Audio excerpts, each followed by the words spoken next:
Hey guys, and welcome to another video. So today this look, very quick, very simple purple look. I love my purples. Purple is like one of my favourite colours. I decided to create this look because, I don't know, it just came to me from the top of my head. I looked at this palette, this beautiful Morphe palette that my best friend Hong bought me for Christmas. A beautiful colourful palette, you obviously will see, and it is just gorgeous, full of colours. It brings out the creative side of me, and I just wanted to use it, so I created this look, and the girl is kind of cute. So this is the look. If you want to see how I did this, please continue watching, and I don't know, see you in my next video if you finish this one. So yeah. So taking the Morphe 35B palette, I'm going to take the colour Lavender, and I'm going to put this basically through the socket, so blend it from the inner corner to the outer corner, also kind of reaching the brow bone.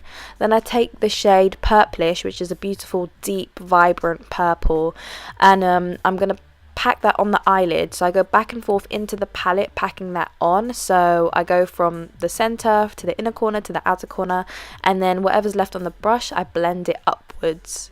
Then I take the colour Denim, which is a beautiful deep blue, and I start to softly gently blend that into my outer corner.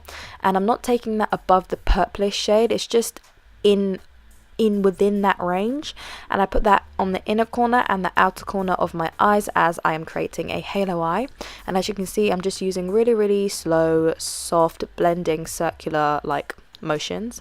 Then take the Makeup Geek Daydreamer foiled eyeshadow, and I place that on the center where I've left that bare, and I pack it on and blend it out with my finger. I love using my finger as I just find that it just blends really nicely, like really pigmented eyeshadows. Then I go back in with Purplish, and I put that on the lower lash line from the inner corner and outer corner, leaving the center part bare again, as whatever I'm putting on top, I'm putting on the bottom minus Denim. I'm only putting Purplish and Daydreamer, so it's a real halo eye there. Then I take the Lash Queen Majestic eyelashes, pop those babies on, and I use the lip liner by Gosh in Raisin, the Maybelline 930 Nude Embrace lipstick, and 210 L'Oreal lip gloss. That's the lip combo. Alright, so this is the final look. This is a very simple, quick halo eye, but it's so vibrant, so beautiful. I love the colour and I love this palette. So yeah, this is the look. If you guys did enjoy, please don't forget to like, subscribe, share and comment. I'll see you guys in my next video. Bye!